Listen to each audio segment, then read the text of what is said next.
Oi, e aí? Estudou direitinho nossa primeira aula de elementos de apoio? Fez todos os exercícios? Fez, não fez? Bom, tudo bem. De qualquer modo, é bom ir se preparando, porque hoje a gente vai entrar de sola nisso aqui, ó. A gente vai estudar as buchas, tá ligado? Esse é o tema da nossa segunda teleaula de elementos de apoio, dentro do curso Elementos de Máquinas. Você vai ver como é que as buchas apareceram no mundo da mecânica. Vai ver em que situações elas são usadas. Vai saber como elas são classificadas como buchas de fricção radial ou buchas de fricção axial.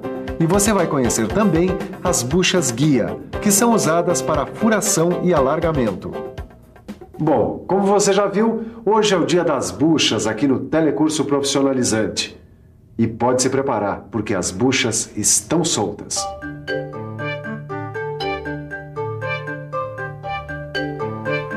Não, não e não. Você ainda não me convenceu, Edgar. Por que essa bucha e não uma outra? Neuza, eu acho que você ainda não está entendendo. Essa bucha pode ajudar mais no desempenho do nosso kart. Não, pode ser que seja isso mesmo. Mas só que você ainda não me provou, entende? Então vamos fazer o seguinte, vamos estudar esse assunto desde o início, desde a origem das primeiras buchas. Aí você vai dizer se concorda ou não com o meu ponto de vista.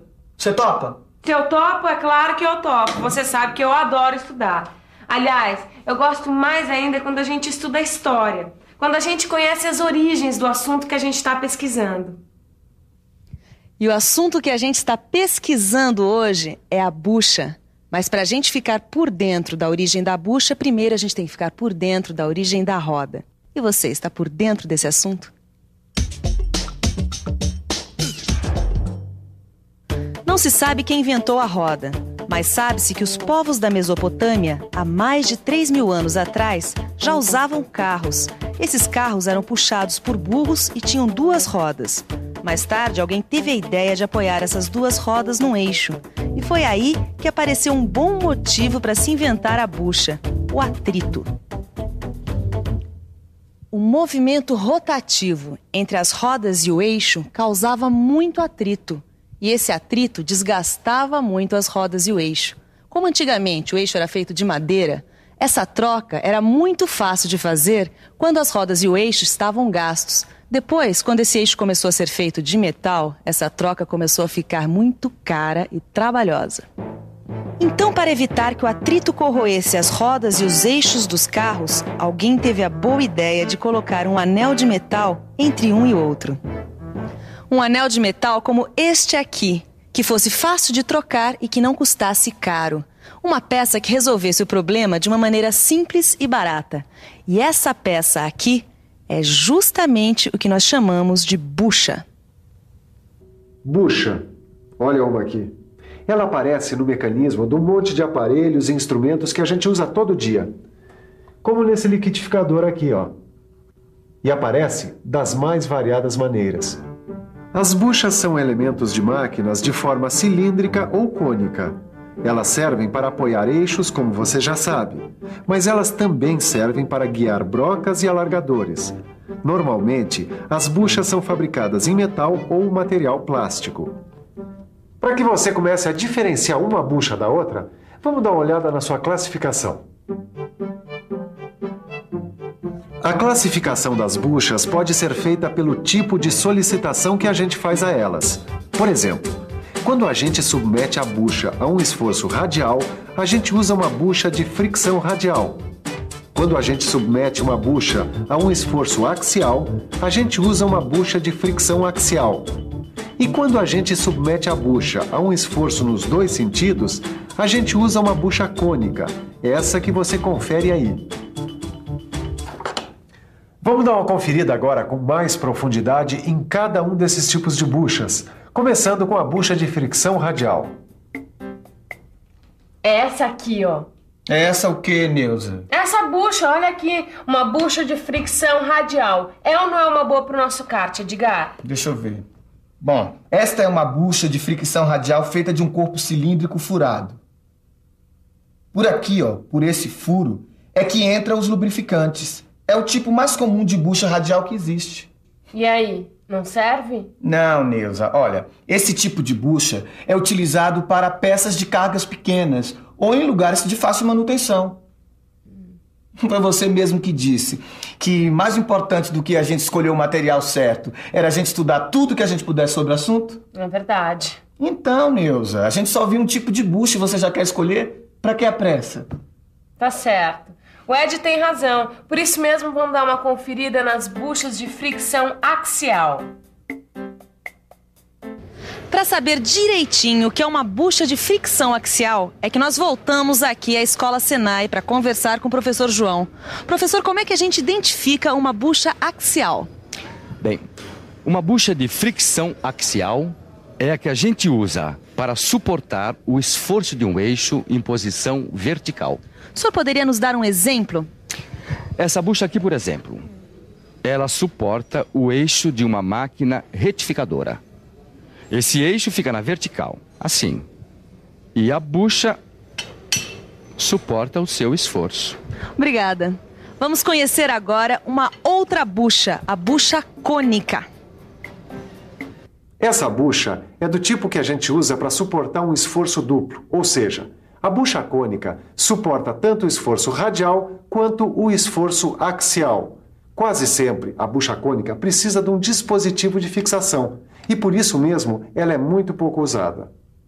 Bom, Edgar, agora a gente já estudou os 3 tipos de bucha.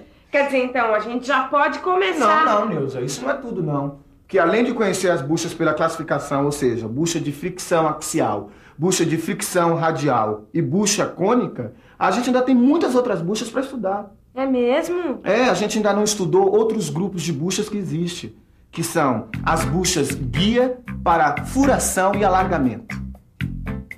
Buchas guias são aquelas que orientam uma ferramenta para que ela possa se autoposicionar num dispositivo de furação. Quer dizer, é com elas que a gente consegue ter uma posição correta de uma superfície usinada. Professor João, por favor, gostaria que o senhor nos explicasse um pouco mais como são as buchas guias. Bem, as buchas guias são elementos de precisão. Elas são utilizadas em máquinas como essa aqui, nessa posição. E estão sujeitas ao desgaste por atrito. E de que material são feitas as buchas guias? Bom, justamente para suportar o atrito, elas são feitas em aço duro, com superfícies bem lisas e, de preferência, retificadas. Bom, eu estou imaginando que existem diversos tipos de buchas guias com vários materiais, um para cada tipo de situação, é isso? Exato. Essa aqui, por exemplo, é uma bucha pequena. Ela é feita em aço carbono temperado ou nitretado. Agora, é interessante notar que a distância entre a bucha guia e o produto se baseia em 2 parâmetros. E quais são esses 2 parâmetros? Vamos lá. Quando o cavaco deve passar pelo interior da bucha guia, a distância será de 0,2 milímetros. Agora, quando o cavaco deve sair por baixo da bucha guia, a distância será igual ou maior do que 0,5 multiplicado pelo diâmetro do furo da bucha. Professor, qual a principal finalidade da bucha guia? É a de manter um eixo comum entre ela e o furo. E se existe um eixo comum, a gente pode dizer que as peças estão em posição coaxial, é isso? Exato. A bucha guia e o furo devem manter uma coaxialidade. Para isso, existem vários tipos de buchas guias. Deixa eu mostrar para você uma coisa que eu acho que você vai gostar. É uma bucha guia diferente. É a bucha guia longa. E eu tenho uma aqui. A bucha guia longa é usada quando a distância entre o produto e a base de sustentação da bucha for grande. E ela deve ter as seguintes características. O ajuste se dá com a diferença entre o H7 e o N6. A distância que você vê aí, indicada pela letra E, deve ter a saída por baixo do cavaco. A bucha deve ter a borda para a limitação da descida. O diâmetro, o D minúsculo, será conforme a ferramenta rotativa. E o diâmetro maior, o D maiúsculo, deve ser maior que a ferramenta rotativa. Agora preste atenção. Quando 2 furos estão muito próximos um do outro, a gente usa buchas guia com borda e travamento entre si. Ou usa uma bucha guia com diâmetro que comporte os 2 furos e travamento lateral pelo parafuso.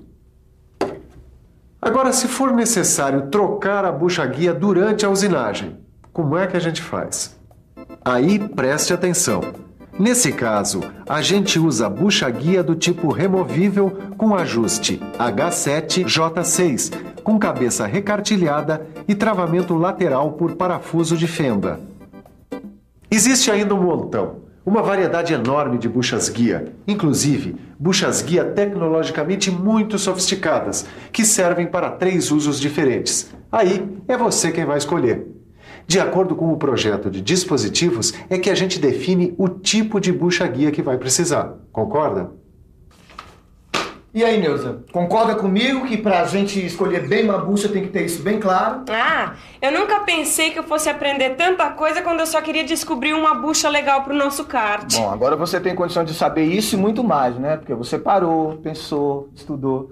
E você também só tem a ganhar se estudar direitinho tudo que aprendeu na nossa teleaula de hoje. E um bom começo para isso é pegar seu livro, ler a lição e fazer todos os exercícios. Além disso, você vai se preparando para a nossa próxima teleaula, onde a gente vai estar estudando mais um elemento de apoio. Bom, por enquanto vamos ficando com a revisão. Tchau, Edgar. Tchau, Neuza. E atenção, se liga aí que é hora da revisão. Na teleaula de hoje, a gente estudou um elemento de apoio chamado bucha. A gente viu que existem buchas de fricção radial, de fricção axial, buchas cônicas e as buchas guias. Meu chapa, agora é com você. Vai ficando esperto aí que na próxima teleaula tem mais. E você já sabe, né? Para quem estuda, tudo é mais fácil. Para quem não estuda, a coisa é bem mais difícil. E a escolha é sua.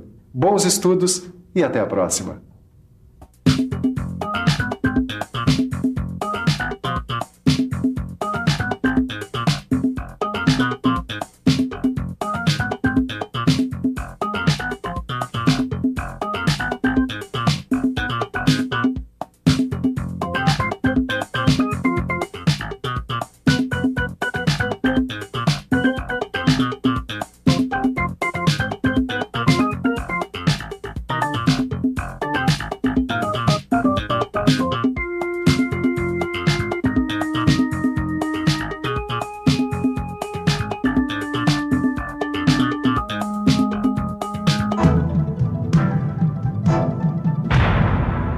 Telecurso 2000, um programa de educação do Sistema Fiesp e da Fundação Roberto Marinho.